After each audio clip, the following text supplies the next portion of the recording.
My name is Shannon Dunfield. I am the district coordinator for our Grande Prairie Public School District's First Nations Métis Inuit program.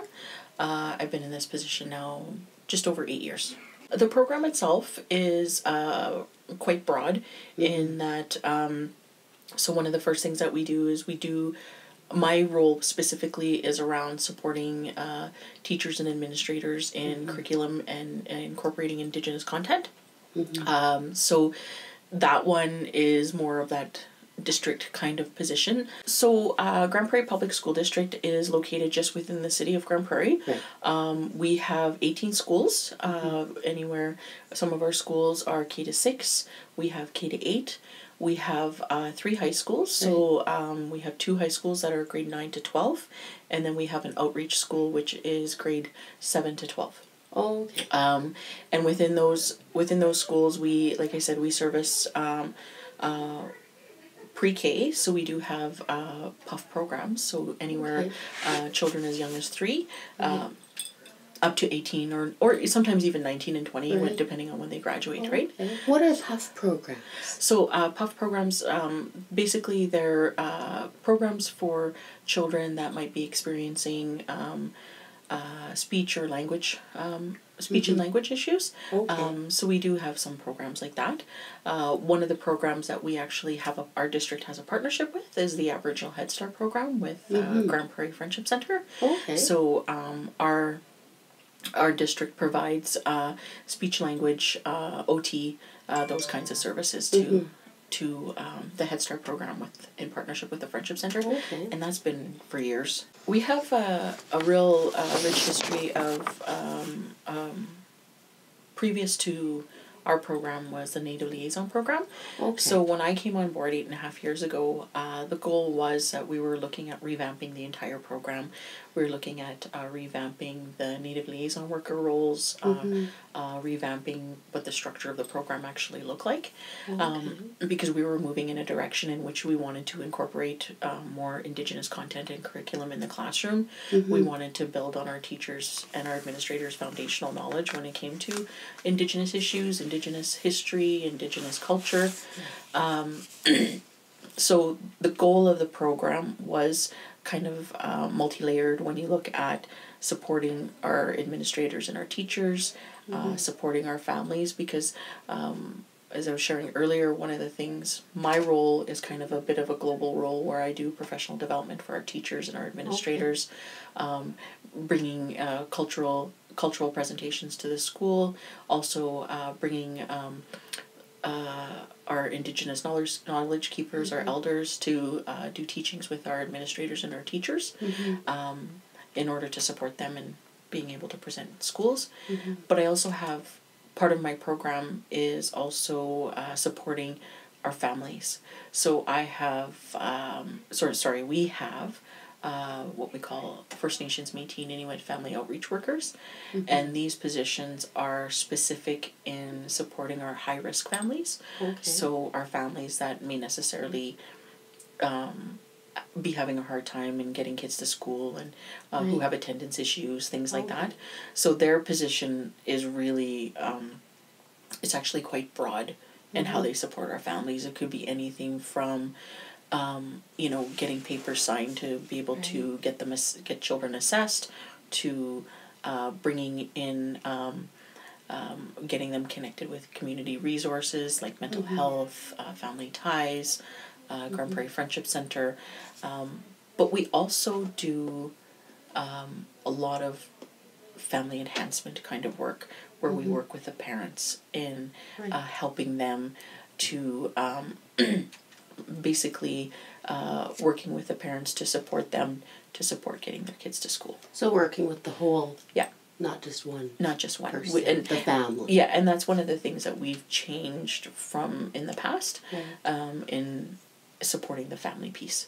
We do have a bit of a referral process, but it's interesting because, within our own community, how things happen, right? So initially the referral process is that if there's things going on at the school, then the administrator will email me and say, I need to refer a family, and these are some of the things that we're seeing. So then I'll send the staff in to go do home visits or things like that.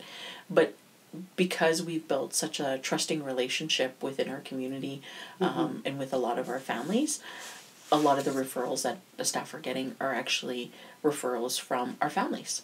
So, oh, my sister's moving to town and she's going to need your support, or my brother and his family, or my niece, or so it's really unique that way too. Very direct. Yeah. That you have that connection so ingrained right in the community. And, it sounds like. And we do, like, that's one of the, when I look at a strength of our program, is that relationship piece and that trusting relationship piece with our community that we've built over the last 8 years. I think the biggest difference in my mind is the role that our First Nation, Métis, and Inuit family outreach workers play as compared to the role that our Native liaison workers played. I think in the past there was not a lot of understanding what the Native liaison worker role could be, and so they were utilized in ways that they shouldn't have necessarily been utilized in my mind, like as educational assistants and supporting students in the classroom one-on-one, where I was looking at when I came into this role, I was looking at more of a global perspective and looking at the role that I wanted the staff to play was more around supporting families, supporting teachers, liaising and being that connection to the school, which is what the Native liaison workers did. But I think taking away that educational assistant piece, that was one of the first things I did. It was very clear that the staff would no longer play that role, that they were not going into the classroom, that they were not going to be that academic support for students, because we had all of those positions. Like, we have those kind of supports already in place. Not extra stuff. Yeah, exactly. So that was one of the big changes that that's interesting history. That I think was a huge piece of where we came from and what we did. And so right now I have 3 family outreach workers. I have two at our high schools, so at the Composite High School in Charles Spencer, and then I have 1 district. We did have a 4th one, but we didn't hire for that position just because it's a very unique role that requires a unique set of abilities, and just didn't feel that it was the applicants were able to fill that role at the time. So hoping that come the new year we might be able to advertise again and find that person. We have over the years really one of the things that I really believe in is supporting our community and highlighting our community. I think there's a place for bringing in those high-end speakers and things like that, but when it comes to our program, I've always been very clear that we need to highlight our own community, because we have some really amazing people within our own community that have so much knowledge that we sometimes forget about them, right? So over the years we've done I've made sure that we've really brought in our local community people. Like right now we have an elder in the classroom in 2 of our schools, and that's Darlene Cardinal, and she's been doing stuff off and on for us over the years, but it's been the last 2 years where she's been in 2 of our schools on a regular basis, and they just absolutely love her. Like, she does various different things with them. She'll do drum teaching, she'll do TP teachings, 7 sacred teachings. So, and she focuses on K-8. Like, she's very focused in that area. We've also had Walter White in, who has done round dance presentations in some of our schools. He's done drum making. He's done drum teachings. He's, these are our local people that we utilize. Leonard Cardinal and Amanda Ferguson. They've come into the schools. Like, I think about a month ago, Amanda and Leonard went in and in kindergarten, did storytelling and bannock making. So just really trying to utilize our community people to do that. Local, very local. Nice. I mean, sometimes we have to go out a little bit further depending on what we're looking for. Like a few years ago we did hand games. So we had to bring in Herman Sutherland from Gruard area to come and do hand games and do a presentation for our phys ed teachers because they wanted to start incorporating hand games within their curriculum. But also there's so many people that we've brought in throughout the years, like Delane Lambert English has come in and done our Métis culture. Angie Crear has come in and shared about residential school.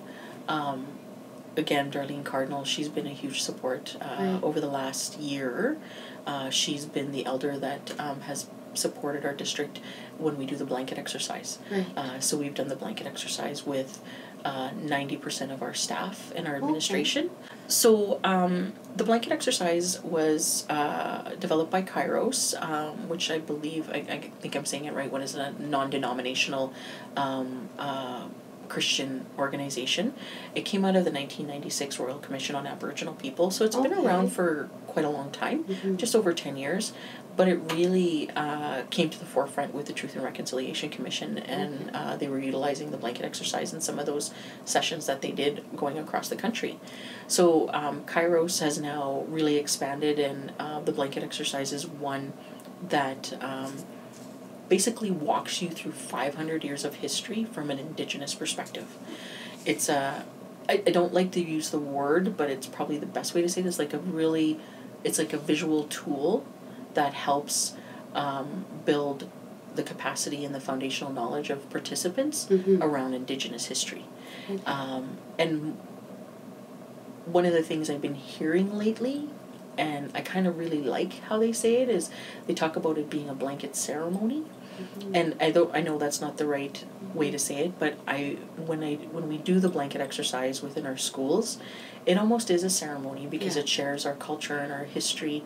And then I always have an elder as part of that process because then they also give that personal connection, that personal piece, especially if they are residential school survivors, right? So more and more people have been calling it blanket ceremony, and I really like how they say that because I do feel part of it is a ceremony in the sense of how we're building relationships, how we're building understanding, how we're building knowledge, and then how we move forward with that. Right. One of the things that are happening within Alberta education is there's been the big change based out of the Truth and Reconciliation Commission the event that came to Alberta, right? They made a commitment to increasing or to developing residential school curriculum that would be from K to 12. And part of that is they've been really, especially with the Alberta Teachers Association, so they have teacher quality standards, principal quality standards, and our senior leadership quality standards. And what that means is basically those are things in which they have to develop plans that they would kind of adhere to throughout the year. And a big change with all of those is the implementation of specific First Nations, Métis, and Inuit outcomes within their plans. Okay. So one of the things that I find with the blanket exercise is that beginning stage. It helps build out foundational knowledge because we do have a lot of teachers that are coming in or that have been here for many years, and we know this, that haven't learned the history of the true history of our country. So when we utilize the blanket exercise, it is a best practice because it's that first step in helping our teachers and our administrators and our staff learn and understand about our history. Right. Yeah. So I would definitely look at it as a best practice. When I look at our program specifically, and I look at a best practice, I think a best practice that has worked for us in making the connections to the community is that relationship we have with the community, the relationship that we've built over the last 8 years in informing our community and working with our community to be where we're at. I think one of the things that that may not necessarily have been done very well in the past is that communication with the community around what's happening, what are we doing, where are we going, how are we supporting our teachers, how are we supporting our families. And, that's a big piece of what I've been focusing on 8 years is ensuring that our community is up to date, is aware, is connected, and knows what's going on within our district in terms of Indigenous education. You can't measure relationships, right? Right. But that is what this program, in my mind, is built on. Our relationships with the community, our relationships with teachers, our relationships with administrators, our relationships with our families. Those are the key factors that help us have a successful program. And part of that success, I mean, if you were to determine how to rate that success, I think the only thing I would definitely be able to say would be the growth in our students self-identifying. Okay. So we, over the years, like I've been in this program 8 years, and our growth has grown almost double in those 8 years. And meaning the number of students? Number of our First Nation, Métis, and Inuit students that self-identify. Some of it will be attributed to the growth of our district as a whole, but I also believe a lot of it is attributed to the team and the work that our family outreach workers do. Because what we found over the years is that a lot of our families who have been in our district for many years never self-identified until we built that relationship with them. So we had people moving into the district that were self-identifying, but we also had people that had been here for years, their families had been here, had gone through the system, and their children were, but never self-identified until we built that relationship. I think Indigenous education is when I grew up in my home community where, and I know this is not possible in the time that we live in or in the city that we live in, but I grew up in my home community where it was very much a community school. My aunties and uncles, my kukum and my shum were very involved. We were taught Cree. We learned how to do hides and skin rabbits and bead and all of that stuff. And I think when I look back and I reflect on the opportunities I had growing up within my own school and within my own community, I just really feel that Indigenous education is when our children see themselves in the school. When our children see themselves in the learning that is happening, when they see themselves in the books that they're being read to them, or the books that they're taking home, or the exercise or the lessons that they're doing in their classroom. I think when our kids have that opportunity to see themselves, then that's Indigenous education. When they have that opportunity to know that their history, their culture, their spirituality, their understanding is very much embedded in the classroom, that's Indigenous education. Well, there's a lot of work to be done still. I mean, there's a lot of really good best practices that are happening out there, but I really feel that there's a lot more work that we can be doing, and we are doing, right? When we look at Alberta Education and we look at Alberta Teachers Association and the way that they're moving in terms of trying to support our teachers and our administrators and in understanding Indigenous education, Indigenous culture, pedagogy. So in the next 10 years, my vision would be that, I don't even know if it could happen in 10 years, but the reality of it is, and this was, I went to a conference a few years ago, and there was an Indigenous man who was a director in his district. And what he said to me really stood out. He said, I want us to come to a place where they don't need a position like mine. Where we no longer need a position like mine in our district to ensure that these things are happening, that they're just happening because they're the best things for our kids, right? That they are the best way in which to teach not just our Indigenous kids, but all kids.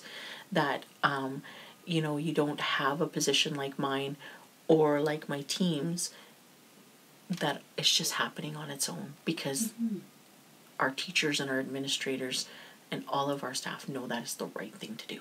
There should be a day where we don't have to have positions like ours that are ensuring that these happen, that these things are happening in the classroom, that they just happen because it's best practice, it's good for our kids, it's good for our teachers, it's good for our school district. Well, I think as we move forward, just really utilizing our community resources, right? And continuing to do that, like bringing in our elders, bringing in our knowledge keepers, bringing in those people that know our history, that know our culture, that know our traditions, to be able to share that with our youth on a regular basis.